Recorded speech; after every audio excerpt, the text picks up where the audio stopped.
Donc, pour devenir kinésiologue, le grand minimum, c'est 600 heures de formation. Et c'est vraiment la base.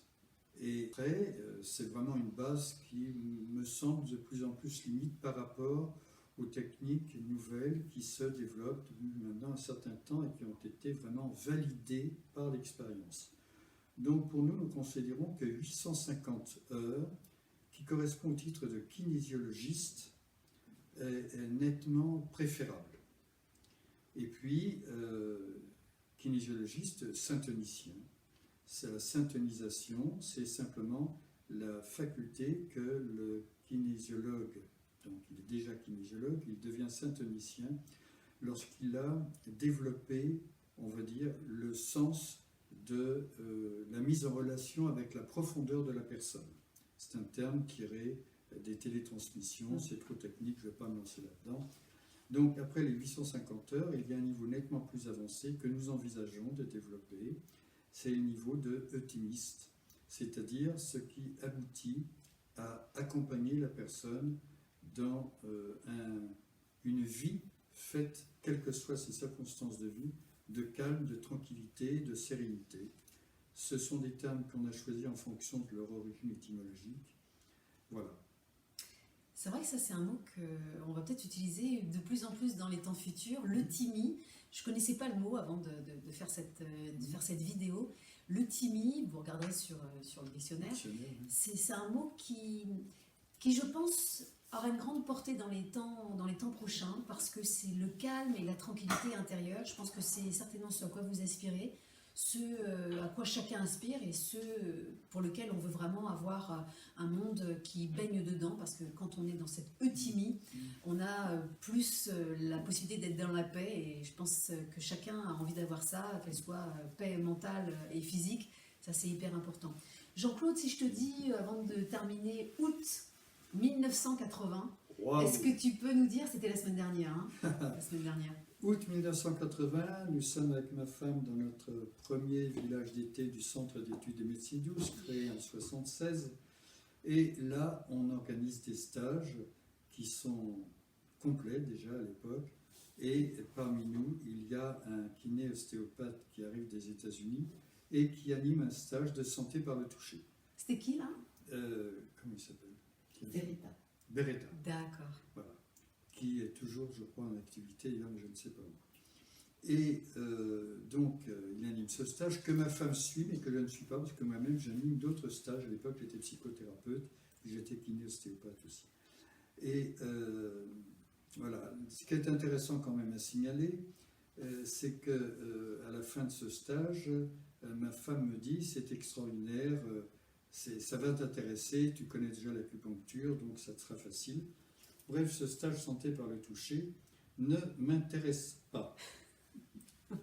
Donc, je lui écoute, j'en sais assez comme ça, puis j'ai déjà trop de travail. Et puis, simplement une petite anecdote qui a décidé de mon virage, c'est que quelques mois après, je suis en train de discuter avec une amie qui est une ancienne consultante, qui est médecin, pédiatre, je précise, et Rabia part d'une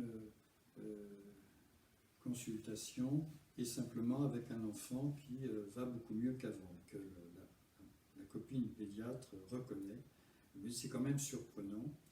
Et puis, quelques jours après, commence à y avoir des phénomènes très bizarres. Par exemple, je rencontre des gens dans la journée qui viennent dans notre centre, et je dis, mais vous n'avez pas rendez-vous? Et la personne me répond, non, c'est pas avec vous, c'est avec Madame Cuillard que j'ai rendez-vous. Alors, une fois, ok, mais quand ça se renouvelle, j'ai commencé à me dire, mais ça veut dire quoi, ça? Elle est où ma place? Est-ce que je serais dépassé? Ça, c'était il y a 40 ans, donc. Hein.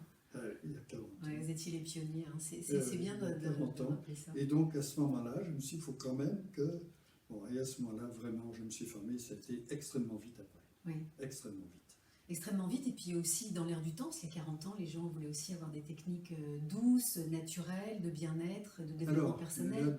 Alors là, c'est un vaste sujet, parce qu'il y a une telle évolution, dans le bon sens du terme, vraiment, que ça mériterait vraiment d'être développé, puisque à l'origine de notre orientation professionnelle, j'étais à Montlhéry, il y avait un cabinet important qui tournait très bien, et j'essayais de développer chez mes clients la notion de traitement familial. Déjà, vous voyez, et ça se passait dans les années 70-71. Et je disais par exemple aux femmes qui avaient des douleurs dorsales, venez avec votre compagnon et je lui montrerai comment vous faire des massages. Et ça n'avait aucun écho, aucun succès. Mais alors vraiment, les gens s'en fichaient complètement. Et puis un jour, nous sommes partis avec Rabia, donc avec ma femme, en vacances, dans un stage où il devait y avoir des cours de shiatsu, des cours de ceci, des cours de cela, et il n'y avait rien, il n'y avait aucune animation. Et je me suis retrouvé, moi, à faire des cours, et à constater que le même public, par les mêmes gens, mais le même public que j'avais à longueur d'année dans mon cabinet, ce même public, parmi eux, il y avait beaucoup de gens qui avaient envie de s'autonomiser et de se prendre en charge, de se prendre en main. Et là, pour moi, ça a été une révélation. Je me suis dit, c'est ça qu'il faut développer. Et c'est ainsi que nous avons créé le centre d'études de médecine douce dans les 2 ans qui suivaient. Oui, voilà l'histoire. Médecine douce, c'est Médecine douce, on a utilisé ce terme bien avant le salon, bien avant la revue. C'est drôle d'ailleurs parce que c'est le hasard. Oui, c'était dans l'air du temps. C'était dans l'air du temps, hein. c'est exactement ça. Mais ça se passait entre 71 et 80. Donc, c'est que de plus en plus, les gens tentent Ce qui montre que ça. nous sommes toujours jeunes, bien sûr. Absolument, ça, on n'en doute absolument pas. Hein. Jeunesse émotionnelle, jeunesse physique. Bah, écoute Jean-Claude, c'était un plaisir d'échanger avec toi. Puis c'était un plaisir parce que beaucoup de personnes demandent tout le temps plus de précision sur la kinésio. Alors, faites un tour parce que c'est vrai que condenser en une petite vidéo pour avoir des informations sur la kinésio, ça serait vraiment une grande gageure. Mais faites un tour autant sur mon site de kinésiologie, où vous aurez l'information sur les pionniers, donc en l'occurrence Jean-Claude Guyard, son épouse également. Et puis par ailleurs, faites aussi un tour sur le site de l'école, l'école de l'ECMA. Moi, je n'ai pas d'action dans cette école-là. Certes, je m'y suis formée, mais il y a aussi des écoles qui sont sérieuses. Il y a un syndicat, si tu veux en parler. SKPF. Donc, voilà. Toutes ces informations, vous les retrouverez sur mon site ou directement sur le site de l'ECMA, École de kinésiologie et de méthodes appliquées. Associées. C'est vrai qu'à chaque fois je dis appliquer parce que ce qui compte c'est l'application des choses. Je suis assez concrète. C'est quand même ECMA, t'inquiète pas. Ouais.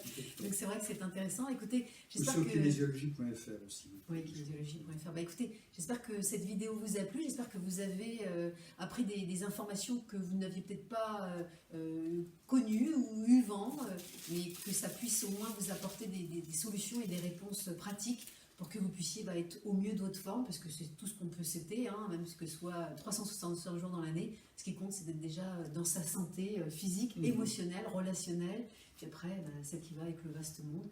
Écoute, Jean-Claude, c'était vraiment un plaisir profond, sincère. Moi aussi. Moi, j'ai commencé en 2011 à me former en kinésio, et puis voilà, quelques années plus tard, j'ai toujours plaisir à venir ici et à retrouver des élèves qui sont devenus, des formateurs. Tu es la bienvenue. Fasse que tout le monde se porte bien. Merci Jean-Claude et puis à bientôt pour d'autres vidéos. À bientôt, au revoir.